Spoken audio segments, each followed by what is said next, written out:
Recording, Russell? Yes. Okay. Here we go. Okay.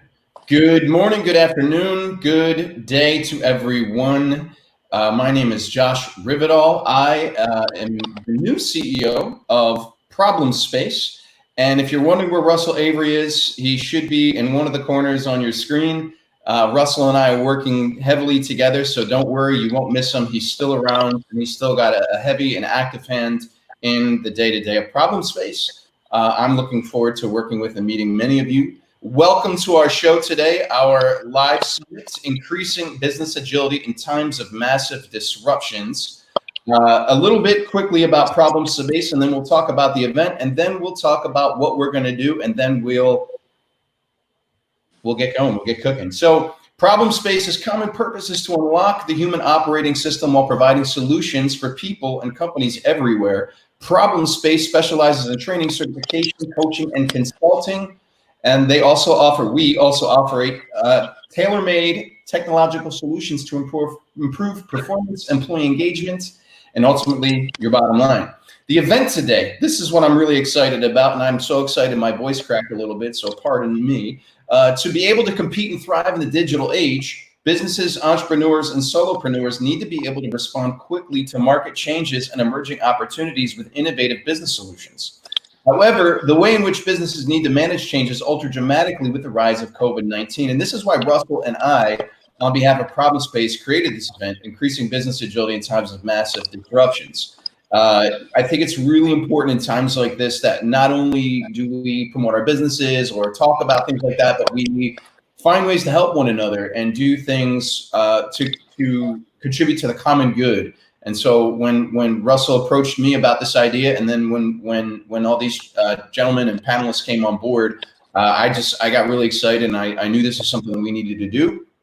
And so, by the way, for a full recording of the event, you can go to the link. There's a link in the comment section. Russell's going to put that in just a moment. And if you're interested in more discussions and events like this, go to problemspace.com/events. Our next event is going to be on August 8th. 2020. It's going to be preparing for change, developing an agile mindset in business and in life. A lot of times when we work towards change and transition, we talk about and work on the processes, and we feel it's really, really important to also to focus on the psychological components so that we have an adequate and accurate transition, and so we can prepare in the most effective and efficient way possible. So very excited about that on August 8th. Now, for our main events. For the first portion of our event, we will be hearing from Eric R. Bueller, who will be providing a 15-minute keynote address. Following Mr. Bueller's keynote, we will be having a panel discussion with 3 distinguished guests. I'm very excited about these gentlemen as well.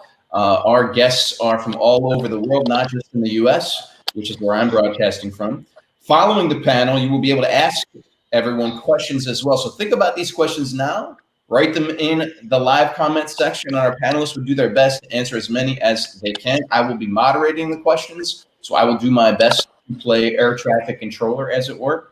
So please allow me to introduce Mr. Eric R. Bueller. He is the prestigious author of Leading Exponential Change. He is also an expert in organizational development and will share secrets that differentiate truly remarkable companies from those who cannot adapt to external disruptions such as a global pandemic. Without further ado, Mr. Eric R. Bueller. Thank you so much for joining us. Appreciate you. Thank you very much. So we're going to share now our PowerPoint. We're going to have a nice presentation for the coming 15 minutes, guys. And let's start talking about, I want everyone to be on the same page. Everyone is talking about resilience and what resilience is. If we see resilience from the point of view of psychology, we can see that it's a process of adaptation, right? And especially after a trauma or tragedy. The important thing here is that if you face adversity, for example, you are able to recover. When we are talking in any company about resilience, you have 3 types of resilience, which is emotional, how the employees feel and how they are able to recover when they are facing kind of emotional situation. The social, which is this kind of resilience, how the teams, how people around you support you in the organization. And then we have the procedural resilience, which is how all the procedures in the company support you. And today we're going to be talking also about extreme business agility, that from my perspective, with what is happening now with COVID, but we're going to see that so many things are going to happen in the next couple of months, is how we can aggressively adapt to change when there are extreme levels of disruptions, right? We got used to using framework like Scrum, for example, where we try to adapt using 2 weeks time for a sprint or 1 week, and we're going to see how we can adapt here in a matter of hours.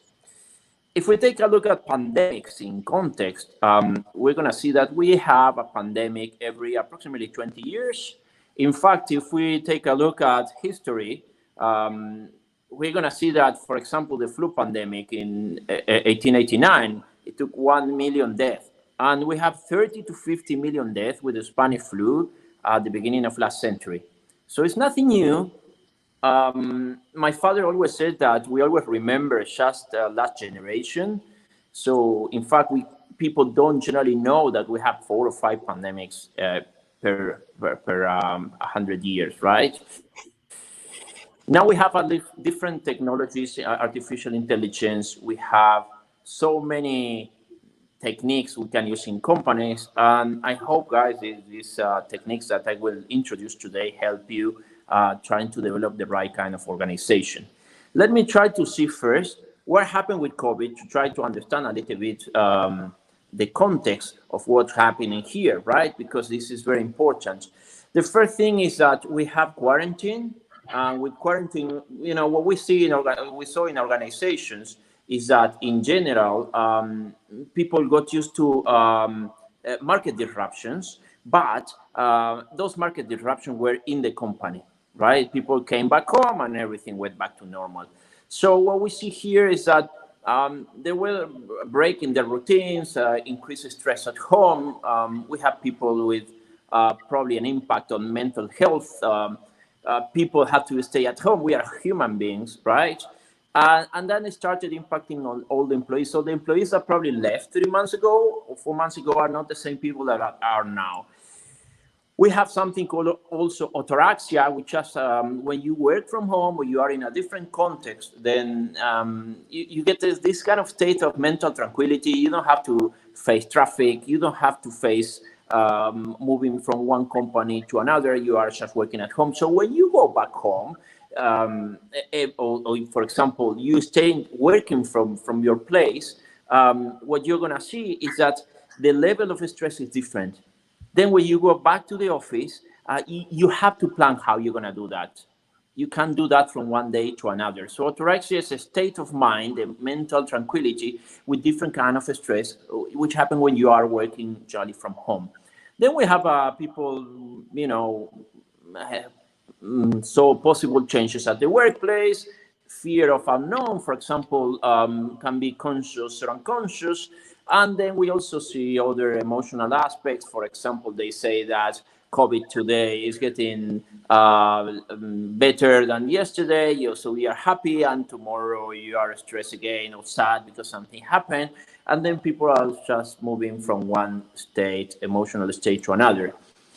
And this is basically from April, from the Financial Times, where we see that COVID has affected almost all the different areas, all the different industries around the world, even in government that generally is not much impacted. We can see here that we have seen a massive impact also, around 5 to 7% of job losses have been happening everywhere, right? And then we have to be very, very creative. I just want to bring an example. We need to make sure that we are creative when we try to create new situations in the companies to try to solve problems in new ways. For example, this is a client I was helping some time ago, where this client needed to reduce cost, and they thought of cutting 20 to 30% of employees in the company. So we analyzed in that company how much multitasking people were doing, and specifically in the SAP department, which was one of the departments where the company was spending more money. And we saw that just by reducing multitasking in that company, they could also lose less money. So at that point, we saw that for each dollar they invested in that department, they were losing $0.58 just because people were jumping from one task to another non-related task. So in here, we started using product backlogs, and we started teaching people how not to multitask between different tasks and define just one priority. And we reduced multitasking, and we saw that this company didn't need to cut their jobs. They started saving money just by reducing multitasking. So this COVID time is time to start creating new solutions and come up with the new ideas, right? And two of the things I'm going to be focusing today is how we can build the right product in a quick and sustainable way now when everything is changing. And this is more focused on the product side. And the second question is how we can choose the right structure for our organization in this precise time, right? Let's focus a little bit on standard company. 4 areas where companies focus when they have a product and they need to make some money. And basically, we have a quadrant, 4 different areas that company focus. The first one is the one you probably know, that is basically increasing revenue. That when you try to increase revenue, is try to increase sales or existing number of customers, trying to delight or disrupt or increase market share. And you do that generally with new products or services, right? This is the first area. It's quite common, and you can find it in any book. The second area is protect revenue. That this is where you try to protect the current revenue, and then you try to innovate for the customer you already got, and try to keep that market share and these revenue figures stable. And this is key now in COVID, right? The fourth quadrant is avoid cost. Are those improvements that basically there are costs that you are not incurring, but you might in the future, and then you focus on trying to avoid those costs not right now. It can be some companies use automation, other companies use different techniques to try to avoid this cost. And the fourth quadrant is try to reduce cost. In here, many companies take different approaches. Many companies, for example, reduce costs by trying to reduce number of employees. In Agile, for example, we have a different approach, and we try to make sure that if you reduce the number of employees, then we keep the knowledge produced by those employees, which is very important. Now, when we are talking about COVID, one of the most important things is try to keep business agility. And my definition for business agility is the capacity for this company or for the company to constantly adapt to new market conditions to create a competitive advantage. But the green part is the most important one, which is without negatively impacting on its organizational health. So anything you do in this quadrant, you should make sure that you do not impact the organizational health, right?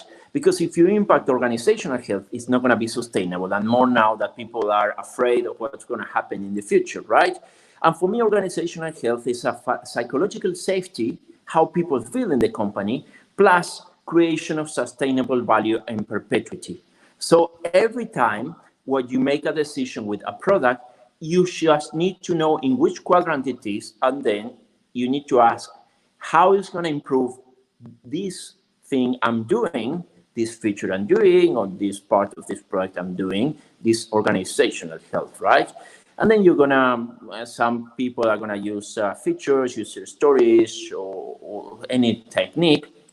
And then basically what we're gonna be doing is, well, we have some examples here, right, of organizational health, plus and minus, that some of them reduce. For example, lack of real-time communication is gonna reduce organizational health, and self-organizing teams or minimal change in people's private lives is gonna increase organizational health in the organization, right? And then what we're gonna do with the product backlog is we're gonna ask each item of the product backlog, yes, for each product, how this item improve the organizational health. And this is basically focused on products. If we want our company to be sustainable in times of COVID or in times of disruptions, we need to make sure that everything we do in the organization has high organizational health. Obviously, if you make people work extra hours, or you don't have the right conditions in the organization, or you don't produce software with high quality, that's going to decrease organizational health, and that's going to make anything you do not sustainable, right? People are going to be afraid, people are not going to feel comfortable, the number of the business value produced is going to lower. So the key here is any product, anything you do, is the organizational health. Now, the second part is what you do to respond faster with these features you do. My recommendation now that I'm recommending to many companies is to use a rapid response room. A rapid response room is basically a room, that big room where you have all the information of the market, everything that is happening. And the idea of the rapid response room is to accelerate information flow, right? The key about the rapid response room is that it's rapid learning. Anyone can go, any employee can go inside that room. There are different profiles, IT, marketing, finance. Anyone can go into this rapid learning, rapid response room, and they can make decisions. For example, they see that a product or something happened in the market, they make decisions that is going to impact the rest of the organization. And that can, for example, these people in the rapid response room see that they impact one of the products. They call the people that is responsible for this product to the room, and then they decide what to do. Perhaps it's canceling what they are doing, perhaps it's moving in a different direction, but they take day by day. There is nothing planned. It's very informal room. There are no rules. Everyone go there. I recommend not using, like you see in the picture, tables or chairs, and it's very flat structure. There is no structure, so everyone can go, different profiles, and make decisions that is going to affect estimates, products, backlogs, and everything around the organization in a matter of minutes. So new hypotheses can be tested, and people decide during this and feedback on the new objective. And this is very, very important. When the market change, when the objective change, you need to reflect that, right? And then you try. You could try alternative markets, could be anything in that response room, right? And then you refine and improve and try to make this room much information. People can go in and out at any time during the day and start making decisions that is going to impact the rest of the organization. And this is why you need high organizational health. A rapid response room is not going to be sustainable if you don't have high organizational health in the organization. The second part is how you're going to make the company more agile, how you can make changes in the company and people can adapt to those changes. And this is very, very important. So from my perspective, business agility has 5 different components. The first is mental agility. Mental agility is the ability for people to reframe problems, to see problems from different perspectives. When we work with CEOs in companies, we use techniques called, for example, reframing. I show in the book that increases neuroplasticity, how your neurons connect. And then I have the idea that if people do not have enough mental agility in the company, they will not be able to adapt to any other kind of agility, right? The second level of agility is what we call social agility, how people connect in the organization, how is the physical or virtual environment, and it's all about this social connection and this conversation between people, right? The third level is outcomes agility, which is how the company can adjust the strategy or budget and go in one direction or in another from one day to another. And people have to feel comfortable. Maybe we were creating one product and we change the strategy from one day to another, and people have to feel comfortable with changing the outcomes. Let's just think of YouTube. YouTube, the company, started as a dating site and changed as a video site from one day to another, right? The fourth level is what we call structural agility, which is how the processes are in the company, the roles, and how these roles and processes support people in the organization, right? And then we try to involve people if we're going to change a role in the organization and it's going to affect a group of people. We make sure we involve these people into the organization, but how these structures can change from one day to another. And then what people call agility, from my perspective, which is what I call technical agility, right? Which is related to software, which is related to how we create this product for our customers, and we can have certain frameworks, right? So every time we need to change something in the organization, we create what we call a powerful plan.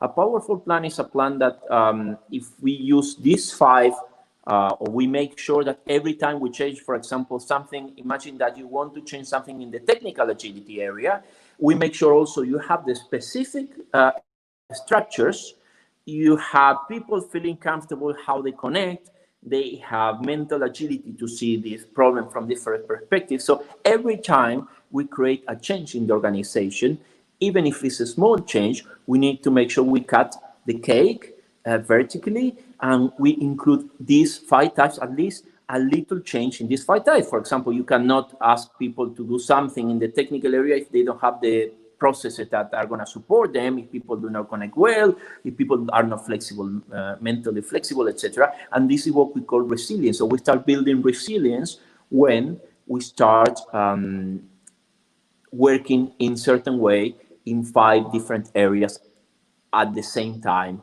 in the organization. So, and this is that slide. So what we do is, when we try to change something in the organization, we're going to create our organizational improvement backlog, and we're going to make sure that each one of these elements we want to create in the organization, first we prioritize them, and then we're going to make sure that each of these changes are going to touch each of the 5 levels. At least a subtle change, could be a very small change, but we're going to make sure that they change or they touch the 5 different types of agility if we want to have some resilience. So, and again, this item does this item improve organizational health? Of course, if you make a change in the organization, you will have to support a high organizational change, right?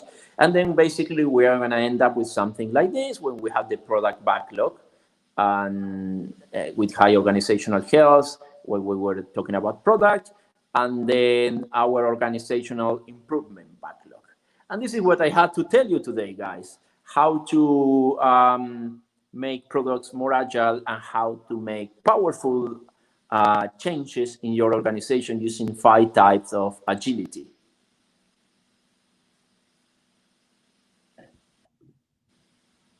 All right, Russell, we could transition over.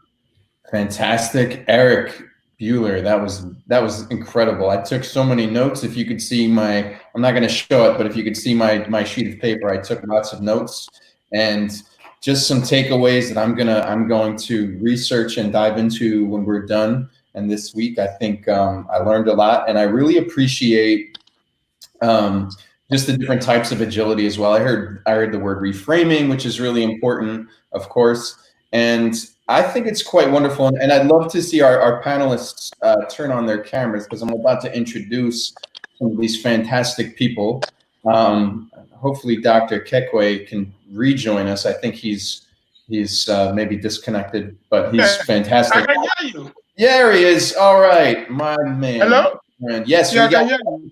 Yeah, okay. I'm going to introduce everybody, but I just wanted to make sure you were there. I somehow didn't see your screen up.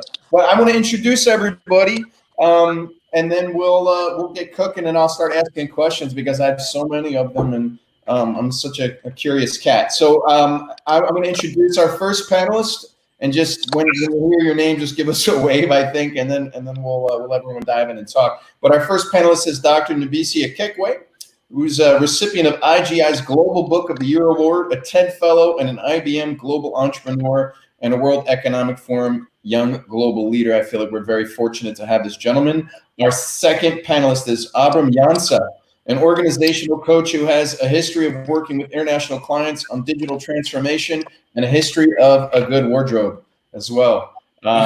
Looking good today, not just a pretty face. And our third panelist is Russell Avery, who is also with Problem Space. He's also enterprise agile coach and has participated in agile transformations with a handful of Fortune 500 companies. So my first question is, now we know what business agility is, but if anybody wants to add, any of our panelists wants to add anything in terms of what Eric had been talking about, why is there any other reasons why we should be talking about business agility, whether that's in one's personal life, whether that's in one's business, just any sort of, Abram Jansa is on the board. Here we go. Yeah, so I'd like to expand a little bit on this term of business agility. What I wrote down also from your speech, Eric, and thank you for that, is, for instance, the slide where you showed it's that creative approach, and then number of tasks versus loss of productivity. So if you have a lot of switch between tasks, then you lose more productivity. Yeah? And I'm well aware of this. This is something that is also part of the Scrum idea of focusing on something. But there's a paradox in this too, I feel. And business agility is often about paradoxes. For instance, when companies are in bad weather, difficult times, for instance, now with the pandemic, but much before, many things happen, right? So in bad weather, people tend to focus on cutting costs, and they tend to focus on being and staying in control. Yet at the same time, and you say that yourself, the organizational health shouldn't suffer. But how is that possible to do that if you have to cut costs and you also in difficulty, you cannot focus too much on the next level and innovation, but on being and staying in control. So there's a lot of paradoxes. And most often it is about, maintaining a balance somehow. And I really like the guidelines that you gave with your birthday cake of those layers and the vertical cutting. But it's an extremely advanced approach where people kind of, take off small parts, cutting through the whole layer. That means involving HR and all the departments. So I do like it, but yet it's a advanced practice. So can we somehow make it also concrete and practical for companies and people out there maybe listening? What is business agility and how do I do it? How do I start? How do I build practice? I wanted to add this. Okay. I want to dive in, and I want to give our panelists as well. I'm a moderator, but I also like to talk. So I think one of the wonderful things that I came away with from Eric's presentation, plus I have a background in mental health and things like that, and I've been also reading this I got it in front of me. Sorry, it's not Eric's book, but that's on. But this managing transitions, and I think one thing that came away is like this idea of psychological reframing. So that could be on a personal level, and that could be on an organizational level. But okay, so this idea maybe even of, we first have to get our hands around what this is and what we're doing. And so is this the worst thing ever, or is this an opportunity? Right? So why is this happening to me, or is this everything is happening for me and not to me? Right? So if we can start there, and then also somehow manage and realize that the transition, the change, it doesn't have to be a bad thing. It could be even the healthy change or the good change versus the bad change. There's even discomfort in the good change. And so I think it's a matter of sort of reframing back to this is an opportunity, and the transition and change is fertile ground for development and growth and things of that nature. So I think on a certain level, if there's a way that we can figure out how to help people on the one-to-one, and not just the big picture of organizations, but also bringing it back down to individuals and people. So I want to let Dr. Kekwe or Russell chime in here as well, and of course Eric, please as well. So anyone who wants to. Okay. So let me look at it from the management construct. When you talk about agility, you're actually looking at how do you combine and recombine the factors of production. Because if you look at it, there is a mission for every company, because markets are imperfect. And because markets are imperfect, demand and supply cannot easily come into a perfect equilibrium. So you need companies to bring demand and supply And when that happens, in market systems, we have a need for companies. And having a need for companies means that these companies have to have capabilities. Because capabilities are things upon which, as a company, you need to create products and services. The products and services are the elements that will help you fix the frictions which are evident in your customer. So you have these capabilities, you use those capabilities to go and solve them. But in the process of solving, you have to now use factors of production. The factors of production includes all these elements of knowledge, capital, labor, manpower. Your ability to combine them efficiently will create a leverageable factor for you, because to create a new basis of competition in markets, it means you have to do something different from other people. So most times, it's not just the technology that matters. It's also how you are able to combine all these elements.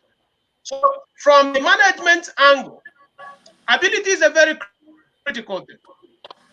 Agility is a very, very important element, because without the agility, you cannot create a new basis of competition. I can give you the same resources in company A and ask you to go and create a product. And I give the same resources to company B and ask him or her to go and create a product. The agility of company A to use those factors of production to fix the friction that exists in the market can create a leverageable factor against a competitor.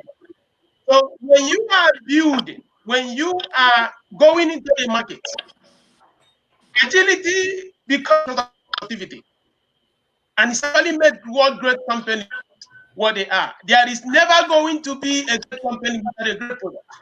And there is never going to be a great product without a company that has a great level of agility. Agility encapsulates how to optimize and utilize efficiently all the factors of production so that you can run efficiently within the organizational system. Now, all things now tied to the strategic objective of the company. So to look at what one of the panelists here said, most times the strategic objectives of companies keep changing in environment. So if during the pandemic, the strategic objective no more to, but most times just to survive. So if it is to survive, it means what do, so you may need to fire people, because you have to look at everything as a unit, as an entity. That's what I will add in that particular aspect.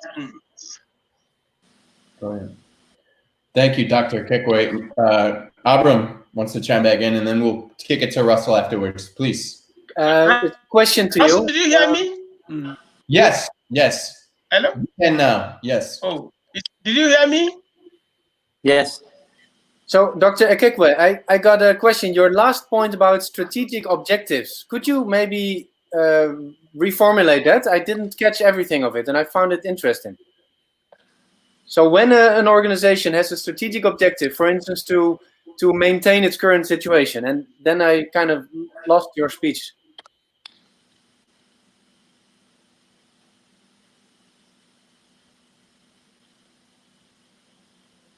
Okay.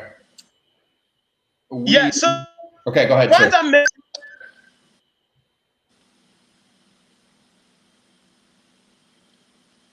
Yeah, so let's look at it, for instance.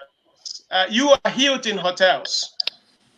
In December, Hilton Hotel may have a vision that we are going to grow maybe 20% in 2020. But when the pandemic came, the management of Hilton Hotels will say, what we are interested now is no more growing 20% on revenue in 2020. Rather, we just want to make sure that this company called Hilton is still going to be an existing company. So when that happens, it means that the way you use your factors of production the labor, the capital, the knowledge base, and also this construct of entrepreneurial capitalism, everything change. So your agility, even making that decision on the fly, how you will combine and recombine the factors of production will be very, very strategic in how you can meet that new strategic objective. Because strategic objective is dynamic. So when people, I'm responding to the old comment, because if someone has to change his organizational objective as a result of environmental conditions, it is a very good thing to do in business, because what you want to accomplish has become different because of the operating environment. So you cannot be trying to innovate and grow in some cases if you are not sure that you can even survive that environment. So when people are laid off, it could be a very good thing to do, because that is the only way for you to have an opportunity to grow next year. That's the point I'm trying to make there. Awesome. Fantastic.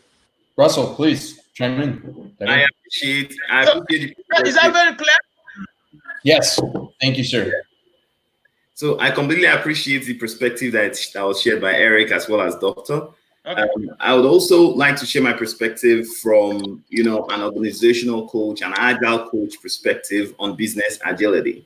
So from my perspective as well, I always like the analogy that was used by Jonathan Hyde of NYU, where he talks about the elephant and the rider.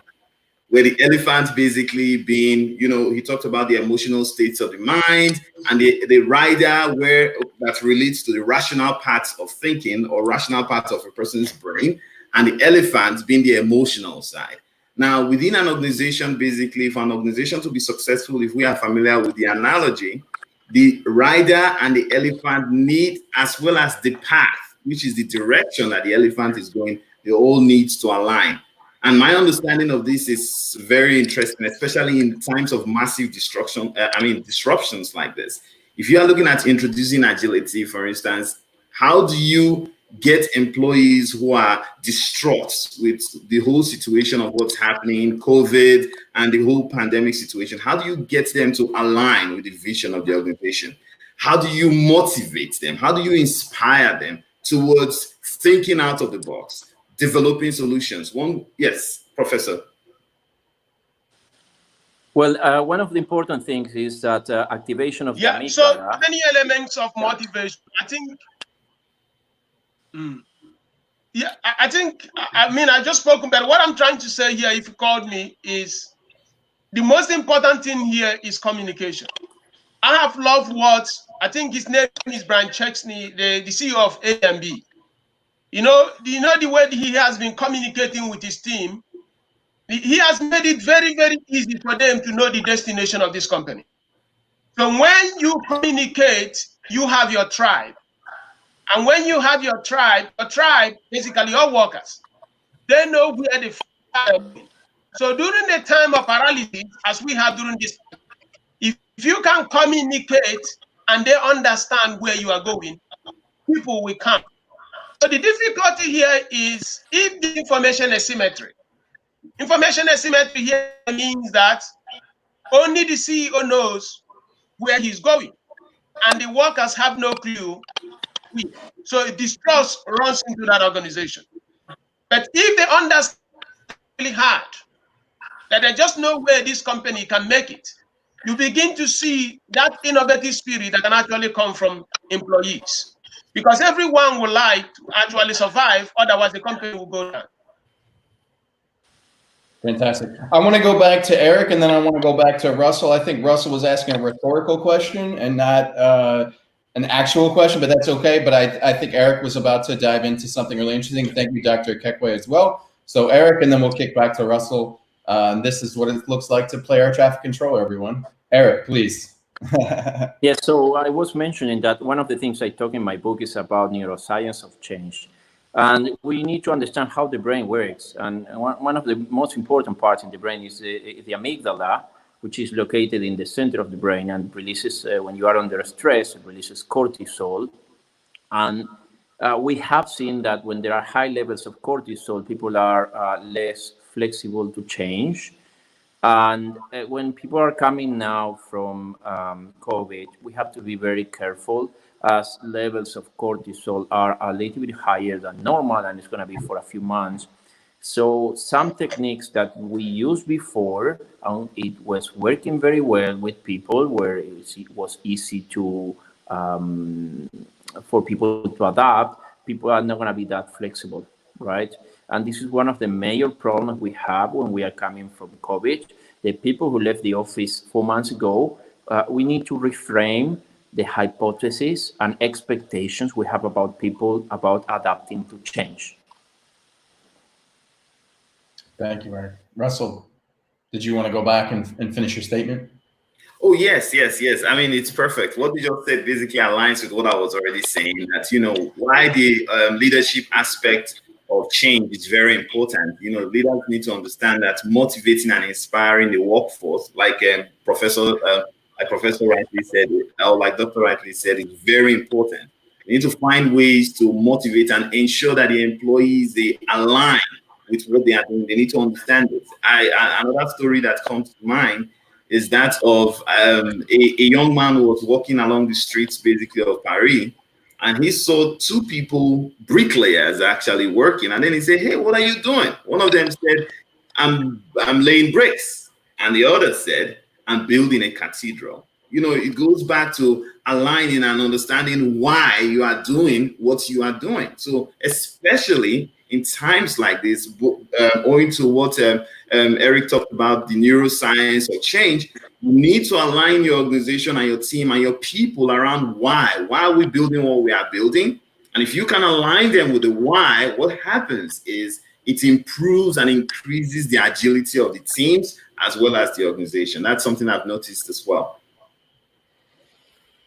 It's fantastic. I'm trying to think about how to frame this next question, because some of what everyone has been talking about has sort of changed the viewpoint around this question.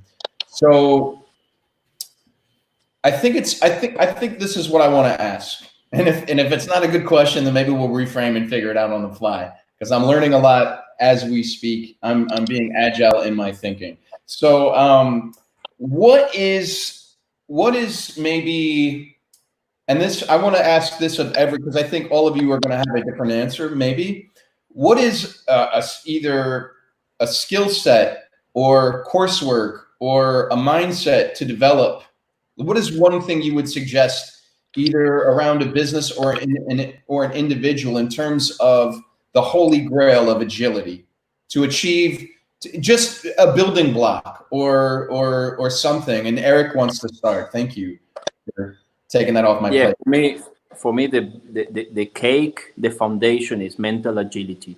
You cannot have a company which adapt to market changes if people are not flexible enough. Okay.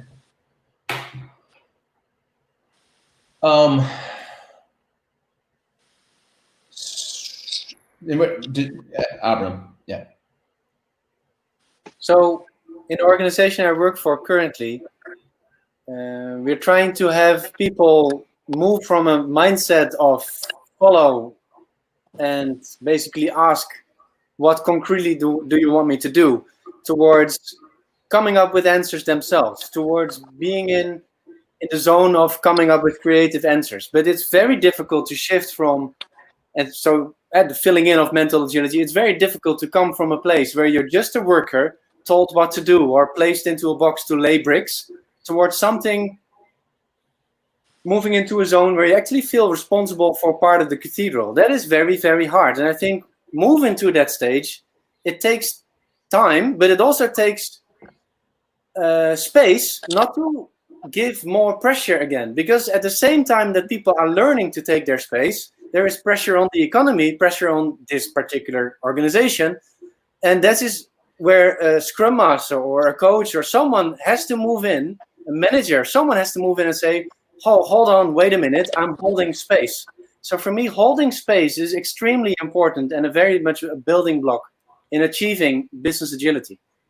And it takes courage to do that, because there is so much to say for giving up that space. Maybe in the first place, your own job. It's difficult. We'll go back to Eric, and then we'll go. For me, okay, go ahead. Okay. Let's go to Dr. Kekwe, Russell, and then back to Eric. Thank you. Professor, please. Okay, so for me, actually, it's very close to what Eric said. It's really adaptability, because it's within the whole construct of emotional quotient, not necessarily intelligence quotient. So you're looking at people that when they face circumstances, that they can emotionally adapt and not just break down. So that's for the workers.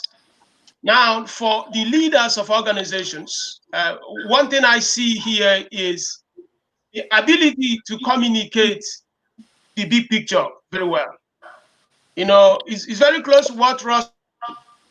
If you go to San Francisco and tell your men that I want you to help me build a rocket to the moon, the propensity for you to see the smartest young people in San Francisco to join you is higher than if you tell them, I want to go and dig a ground.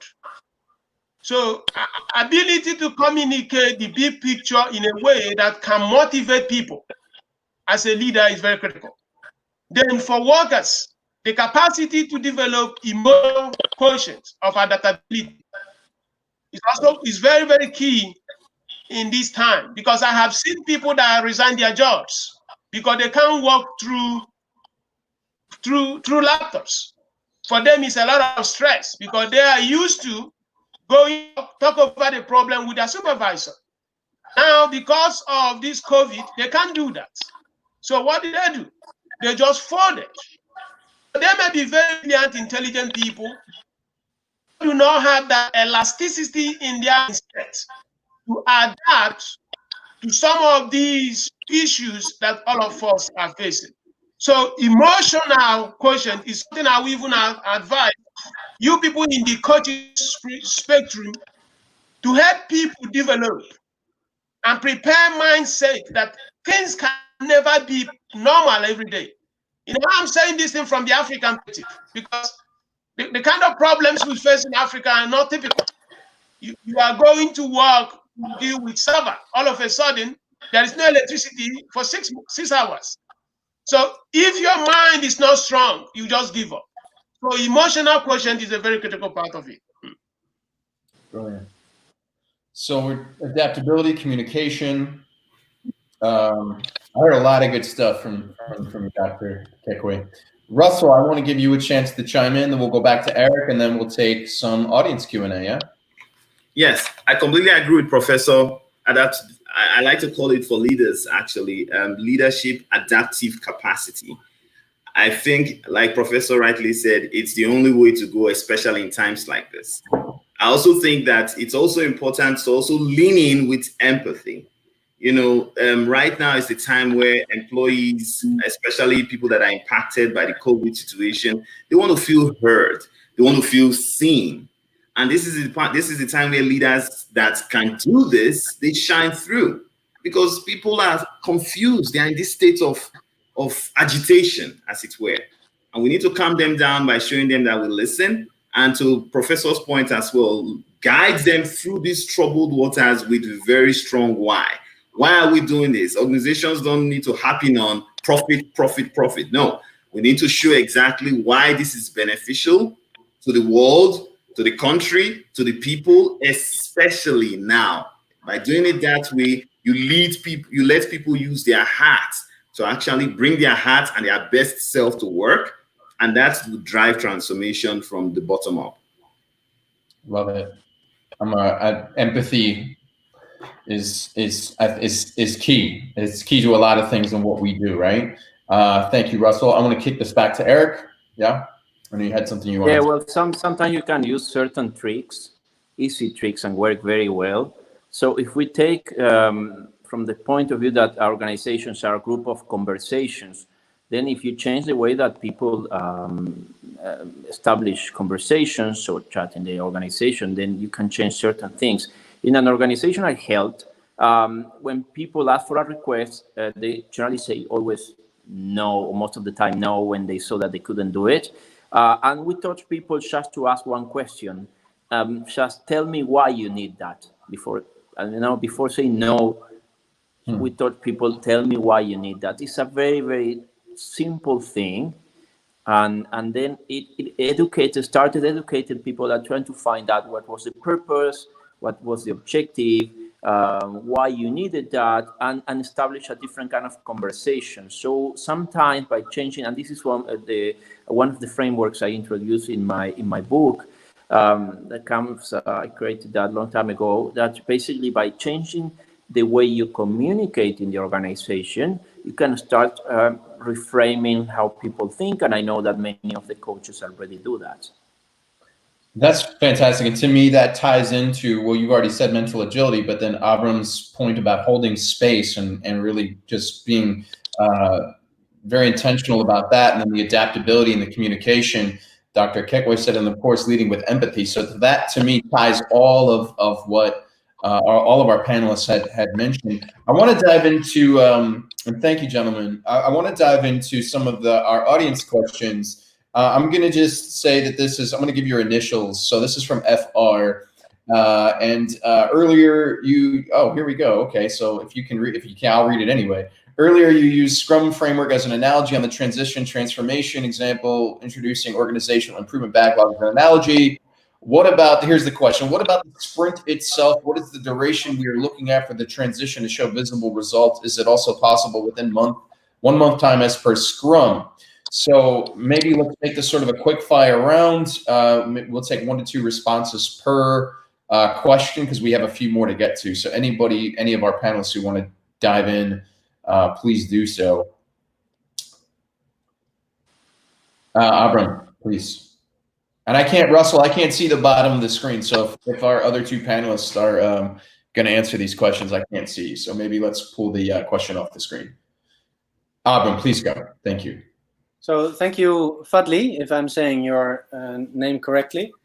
We're currently having 9 coaches, and we're organizing in such a way that we get the whole transformation in the organization of about 2,000 people in a roadmap, so we can actually see what is everything we do in the organization, because it comes from all sides. All people are doing things in the transformation. And it is very difficult as a practice, but what we're doing at the moment is cutting it up in smaller pieces so that we can collaborate on 2-week sprints and getting real results in 2-week sprints. And of course, sometimes they're small, sometimes they're just conversations, and at other times there are decisions that, translate to other departments and so on. So to have such an overview and to treat the transformation as a product makes a lot of sense. But it takes your practice to make it small again. Eric, please. Thank you, Abram. Yeah, so we generally use what do we call maps of intention, which is it's kind of roadmap, but sometimes companies misunderstand what a roadmap is. So we call it map of intention. And then in this map of intention, we have different lengths based on the change. But again, we try to make sure that the change is small. And every time we try to know what's the expected outcome we try to reach, and we put a maximum length. It could be 1 week, 10 weeks, 2 months, 1 month, but it has to be something reasonable, not too long. And then each of the changes can have a different length. And then in this map of intention, we make it visible to all the different coaches too. Fantastic. I'm gonna move on, and then there's a comment, and then the question. I want to honor the comment because I think it ties into what our panelists. This is from Bashiru, and apologies if I said that name wrong. Being able to affect mindset of your team members is everything. You have to let them see the future you see and how they are a part of it. 100% agreed. I think that's fantastic. Thank you for that comment. I want to go to Dosi, and I'm going to summarize this question. So Russell, you don't need to put this up. You can actually pull that down, please. So the way that I see this question to me, is how do you balance between in a company, an employee or employees wanting more reward or perks or work-life balance versus this idea of working harder or working differently even than pre-COVID. I mean, we're talking about changes in the workplace, right? I mean, we're talking about massive disruptions. So there's going to be a backlog maybe of deliverables and things like that. So how do we balance between a work-life balance and sort of a healthy working environment versus work harder, work stronger, work more? Like what is it? Where would you guys see that falling? How do we find that balance? Eric, please. Yeah, I think we have to ask if we can do that in perpetuity. Whatever we can do in perpetuity, then it's going to be balanced. That's the first question. Am I going to be able to do it forever, for 6 months, for 1 year? Or people are going to start feeling tired and then they're going to start moving to the next company? Great. Thanks, Eric. And then Dr. Kekwe, I know you wanted to jump in on this one as well. Thank you, Eric. Yeah, I think largely it also comes into communication. If everyone sees company is going through a transitioning phase where things are not just working because market operating environments are so bad, and out of 5 people in your department, maybe 2 fortunately have been asked to stop coming to work. If you see that if 3 of you cannot do more, 3 of you may also join maybe in the next 2 weeks. So it's more of communicating the operating condition of that business at any point in time. I'll give you a very practical example. About a few months ago or years, Elon Musk, the CEO of Tesla and the SpaceX, he said that Tesla on SpaceX, if you want to have a vacation, don't apply, because there is no life work balance in those environments.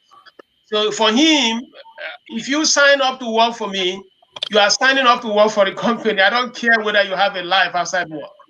So a lot of people criticize him because they felt that it was a very toxic environment. For something that was not happening, no Tesla employee, no SpaceX employee actually said otherwise. Because this is the deal. Will you like to put 16 hours in a day? If things work out well, you get a deal of $1 million. Or will you just like to work for 8 hours in a day and you never get the opportunity of getting 1 million? So basically, Elon was saying this: hey guys, if you want to work with me, take risk. If this thing works out, all of us are going to be fine. And that is leadership motivational strategy. And you know what happened? From the records that he broke last week, those employees responded. So we were outside eating them, they didn't have a life. But they were actually inside executing because there was a goalpost that the reward was well established. So they delivered about 90,000 cars. They broke all the sales record possible. And the man now sent them a company-wide email. All of them were happy. So what I'm saying is this: most of the metrics we have are artificial. Human beings are adaptive in nature. Look at soldiers. They can work for 3 days without sleep because that's what the job requires. The problem happens when you ask people to do things and they don't see any value for themselves. But if you create the right incentives, in some cases, human beings will adjust. That's what I would say about it.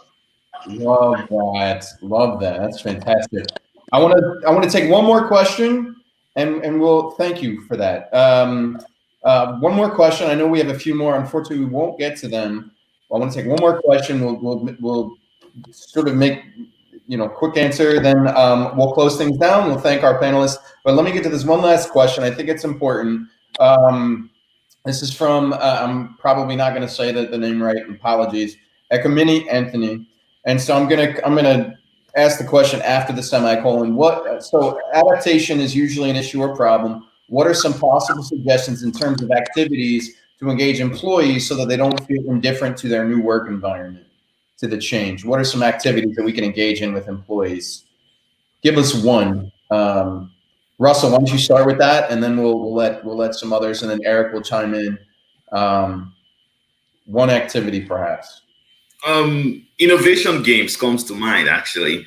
Using innovation games to excite employees. There's a beautiful book, Innovation Games. The author's name skips my mind at the moment, But then it's one way basically where employees can feel like for a minute using game principles of gamification, distract their mind from the activities. Abraham is a huge fan of gamification, and he uses that technique in his coaching roles. I feel that could be very useful as well. Multiple games come to mind, but I'm thinking if you use this kind of technique, you take people away from being workers, being employees, focusing on solving a problem, being children for a minute, and then think expansively about solutions. Great. Eric, you had something as well, yeah? Yeah, well, for example, with new people coming into the company, I generally recommend that the other members of the team create a backlog for that member with the task or thing they have to do. And then the team is in charge of making sure that every of these tasks or things that the person has to learn, the person learns it already. So they create in the first week a backlog for that person, and then it's a great activity for them. Fantastic. Abram, please. I think it was this morning that I found an email in my inbox, and it was of someone I didn't meet before, but she said she is an engineer whisperer, and her job it is to listen without judgment to people who are in jobs, and it works miracles because just to listen without judgment brings up the real issues. So for me, listening without judgment is actually she highlighted it again, but it's an undervalued part of our life. We generally tell people what to do, but do we listen? Mm-hmm. I think that's pretty fantastic. I think if we can provide that kind of leadership in general. Yes, for me. Yeah. Go ahead, Dr. Kekwe, please. Yeah, and one way in some of the companies that in our portfolio, what we tell the leaders, find time to make your employees feel they are actually contributing something in that organization.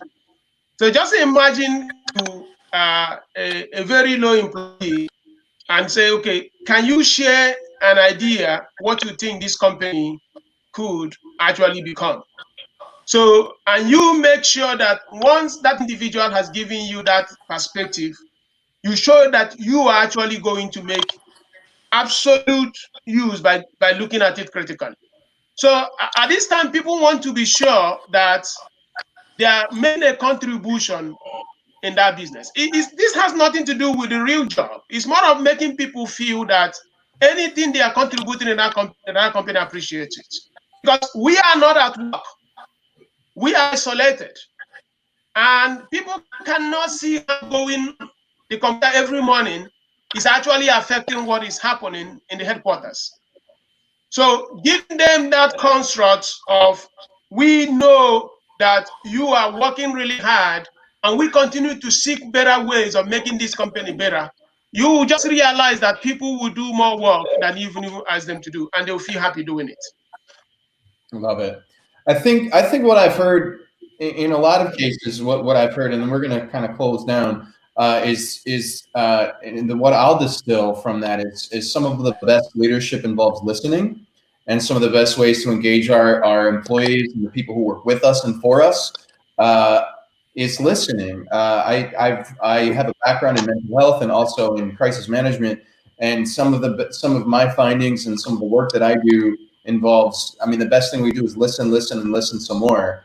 And often, depending on the function and the framework and what we're doing, I like to say it's better to facilitate than try to teach, because we want to come in and fix things, but oftentimes people already have that sense of greatness and they already have everything they need inside them, and it's up to us to facilitate and help bring that greatness out of people. The ability to transition, the ability to change, the ability to adapt. It exists in people, so if we treat them that way, then we'll have much better results than maybe treating them like a petulant child, or that they're not able to do that without our help. So that I think is quite wonderful, that the leadership that we can provide involves a lot of listening. So I want to thank everyone who attended first and foremost, and a big thank you to our keynote speaker, Mr. Bueller, and as well to our panelists, Dr. Kekwe, Mr. Jansa, Mr. Avery. Appreciate that so very much. And so this Digital Business Agility Summit has been brought to you by Problem Space. And for a full recording of the event, you can go to, there's a link in the comment section, so go to that. You can annotate. There's some great slides from Eric, and then just really some wise words from all of our panelists. I really, really appreciate it. So go to the link in that comment section. If you're interested in more discussions and events like this, go to problemspace.com/events.